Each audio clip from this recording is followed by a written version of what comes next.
Manipur Top Channel की माइकई दिगिंग असिसु अनौबा खांजिनबदा कानाबा अदुगुमना special video अमा मयाम गिदमक पुरगा लाक्सरी अदुगा मयाम सिगी topic से दिगुमतिक आई खांजिनबदा ममा मपा अमा ओइना खांजिनबदसु कानाबा अदुगुमबा हौजि जुक्तसु मतम किसिदा हाइदि अप्लाई तबु याबा दुगुमलबा टॉपिक अमदी ओइरे मयाम अदुगा वीडियो सि यंगिबा लोरा मतुंग सोय सोयदना मयामना कमेंट अमतंग हाबिरमो अदुगा कंटेंट सिगी ममिंगसिना मयाम हानबदा माइ टाइटल सि मॉडर्न एज की अनौबा लाई हैबनी मयाम शेयर तौजरके इंटरनेट हाइबा वही असि ngasi gi anauba mirol singtagi oiba loan oibana wahi asi gi wohan tho ironda handoknaba anauba wahi ama semgat lubai mathau tadrabra khali ai French Russia Chinese Hindi na singba loan singda su internet haina adum sijinaba thengnai meitei loan da chumba wahi ama thiruba natragana semgat luba kana daba exercise amani wahi asi mironi haina logumsi लोनजा नते international language नि मिरोनी हाइना खंदोक्सी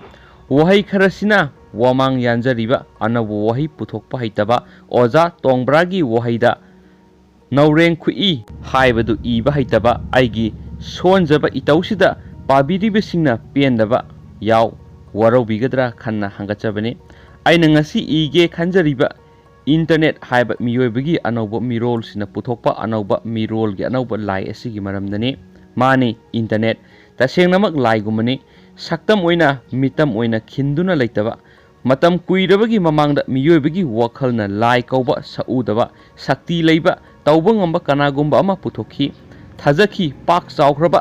ngamkhai leitraba taibang pan sigi mapu mahakni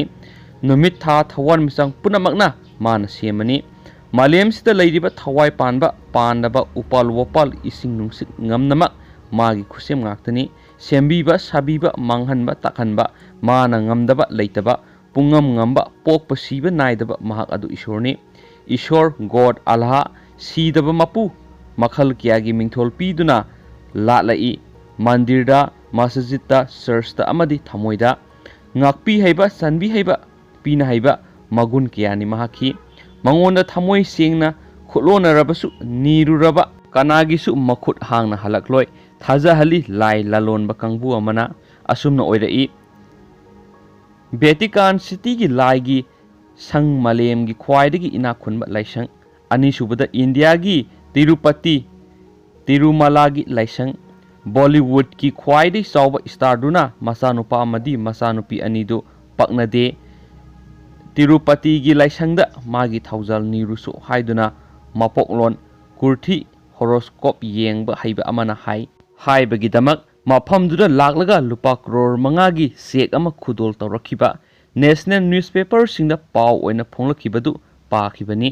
लाइसंगदा चर्चदा मस्जिददा लागलिबसिंग माथामोइदा करिगुम्बा अनिंगबा अपाम अमा पुरगने निंगजबा लाइदुनादि पिरई पिरक्ति खंगदे कनासु अदुबो निंगजबा अमा थुंगबगी अपाम अमा फंगबगी credit टुदि P मंगोंदा कनागुम्बनासु खम थेंगना वरवी मंगोंदा माथामोइ मक्तना मागी थगोल तौरगा निंगबा थुंगदबा अवाबता मसरु ओहली हाइदुना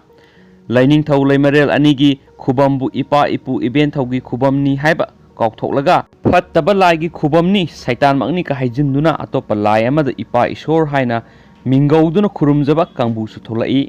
लाई हाइबसे अमतनिदि हाइरगा अतोप कांगलुपना लाचबा लाइदु हुंदुना सैरगा पेंजबा लाइनिंग संदो कांगलुपसु थोलाई मालेमसिदा पोलकलाबनिना हिंगनबगिदमा ख्वाइदगी मचंग ओइबा पोट पुंसी अमा सगोनरी पुनमकना तुमित कांग सांगा उचे क्या पुनमकसु पुंसी अममम सगोनै मियोइबगी पुंसी महिंगा मखोइगा खेतनरिबसी करमनै हिंनि हाइबा अदु खक्तनी मई इसिंग नुंसित पोलम अहुमसिगी मथक्ता हिंगनबैदमक मियोइबना सांगा दै तुंगालिबसी इसाना सेम साजबा चिंजाक साबा इसाना साजबा फी सेटपा मदि इसाना साजबा युमदा लैबा अहुमसिदने अहुमसिगी थाक अदुना मी अमगी पुंसी ममल लेपी मतम खरगी ममांग ओइरंबा पुंसी ममल लेपना फम सिलम सिंथा अदुगा ngasiगी मॉडर्न मेन गी मॉडर्न एज असिगा अंगक फंगना खेनरे नोंगदोल अतिया सिद लाइगी लेबाक लै हाइना खनजरंबदु चुमलकले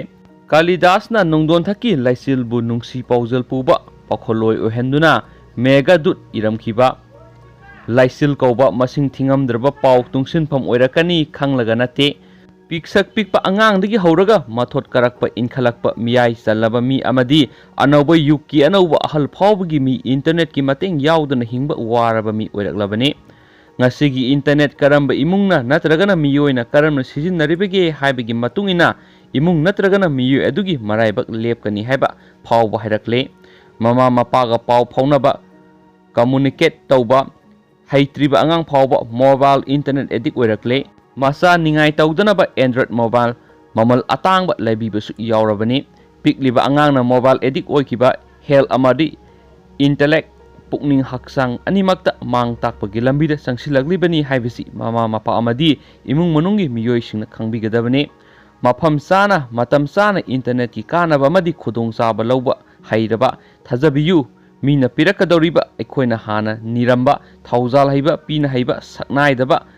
ꯃꯉꯣꯟꯗꯒꯤꯗꯤ ꯐꯪꯈꯤꯗꯕ ꯃꯌꯥꯝꯗꯨꯅꯤ꯫ ꯈꯪꯗꯕ ꯑꯃ ꯈꯪꯅꯕ, ꯂꯧꯅꯤꯡꯕ ꯄꯥꯎ ꯑꯃ ꯂꯧꯅꯕ, ꯄꯥꯅꯤꯡꯕ ꯑꯃ ꯄꯥꯅꯕ, ꯂꯩꯅꯤꯡꯕ ꯄꯣꯠ ꯂꯩꯅꯕ ꯈ꯭ꯋꯥꯏꯗꯒꯤ ꯂꯥꯏꯕ ꯄꯥꯝꯕꯩꯅꯤ ꯏꯟꯇꯔꯅꯦꯠ꯫ ꯊꯥꯞꯂꯕ ꯃꯥꯂꯦꯝꯒꯤ ꯃꯐꯝ ꯑꯃꯗ ꯂꯩꯈ꯭ꯔꯕ ꯏꯆꯥ ꯏꯁꯨ ꯏꯔꯤ ꯏꯇꯥꯒ ꯄꯥꯎ ꯐꯥꯎꯅꯅꯕ ꯋꯥꯍꯩꯒꯤ ꯃꯇꯦꯡ ꯂꯧꯗꯨꯅ ꯏꯅꯔꯝꯕ ꯆꯤꯊꯤ ꯃꯇꯝ ꯑꯃꯒꯤ ꯋꯥꯔꯤꯅꯤ꯫ ꯏꯃꯨꯡꯗ ꯐꯝꯅ ꯐꯝꯅ, ꯂꯝꯕꯤꯗ ꯆꯠꯅ ꯆꯠꯅ, ꯁꯛꯀ ꯁꯛꯀ ꯎꯅꯔꯒ ꯋꯥꯔꯤ ꯁꯥꯔꯤꯕ ꯏꯟꯇꯔꯅꯦꯠꯀꯤ ꯃꯇꯦꯡꯗꯩꯅꯤ꯫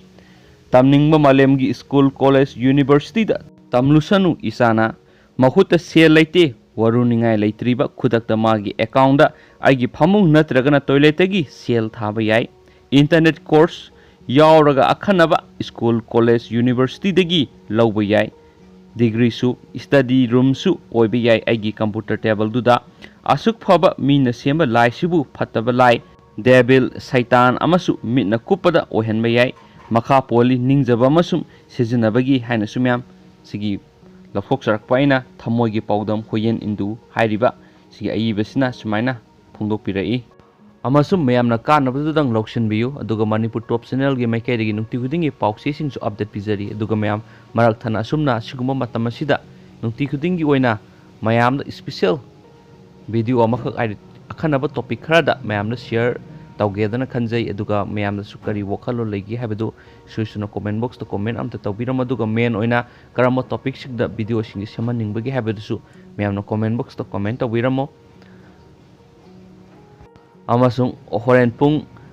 1:30 2ꯃꯨꯛ ꯇꯥꯔꯛꯄ ꯑꯗꯨꯋꯥꯏꯗꯨꯗ ꯃꯌꯥꯝ ꯉꯁꯤ ꯊꯣꯛꯄ ꯊꯧꯗꯣꯛ ꯋꯥꯊꯣꯛꯁꯤꯡꯗꯒꯤ ꯃꯔꯨꯑꯣꯏꯕ ꯄꯥꯎꯁꯤꯡ ꯂꯧꯈꯠꯆꯔꯀꯥꯟꯗ ꯃꯌꯥꯝꯅ ꯁꯨꯡꯁꯣꯏ ꯁꯣꯏꯗꯅ ꯑꯅꯧꯕ ꯏ ꯄꯥꯎ ꯃꯌꯥꯝꯗ ꯑꯞꯗꯦꯠ ꯄꯤꯖꯔꯛꯀꯦ꯫ ꯃꯌꯥꯝ ꯑꯗꯨꯐꯥꯎ ꯉꯥꯏꯃꯤꯟꯅꯔꯁꯤ꯫ ꯑꯗꯨꯒ ꯃꯌꯥꯝ ꯍꯧꯖꯤꯛ ꯍꯧꯖꯤꯛꯁꯨ ꯃꯅꯤꯄꯨꯔꯗ ꯕꯥꯏ ꯏꯂꯦꯛꯁꯟ 2020 ꯂꯣꯏꯈ꯭ꯔꯕ ꯃꯇꯨꯡꯁꯤꯗ ꯄꯣꯂꯤꯇꯤꯀꯦꯜ ꯑꯣꯏꯕ ꯆꯔꯥꯡꯅꯕ ꯑꯃ ꯃꯌꯥꯝ ꯆꯥꯎꯅ ꯊꯣꯛꯂꯛꯄ ꯌꯥꯅ ꯂꯩꯔꯤ꯫ ꯑꯗꯨꯒ ꯀꯔꯝꯕ ꯃꯇꯥꯡꯗ ꯊꯣꯛꯂꯛꯀꯗꯕꯅꯣ ꯍꯥꯏꯕꯗꯨꯁꯨ ꯍꯥꯏꯗꯤ ꯆꯥꯎꯔꯥꯛꯅ ꯃꯌꯥꯝꯗ ꯑꯩ ꯁꯤꯌꯔ ꯇꯧꯖꯔꯛꯀꯦ꯫ ꯍꯣꯔꯦꯟ ꯄꯨꯡ 1:30 2ꯗ ꯑꯞꯗꯦꯠ ꯄꯤꯖꯔꯛꯀꯦ꯫ ꯋꯥꯔꯁꯨ ꯋꯥꯅ ꯃꯌꯥꯝ ꯑꯗꯨꯐꯥꯎ ꯉꯥꯏꯃꯤꯟꯅꯔꯁꯤ꯫ ꯍꯧꯖꯤꯛꯀꯤ ꯑꯣꯏꯅꯗꯤ ꯃꯌꯥꯝ ꯀꯥꯏꯅꯔꯁꯤ꯫ Thank you.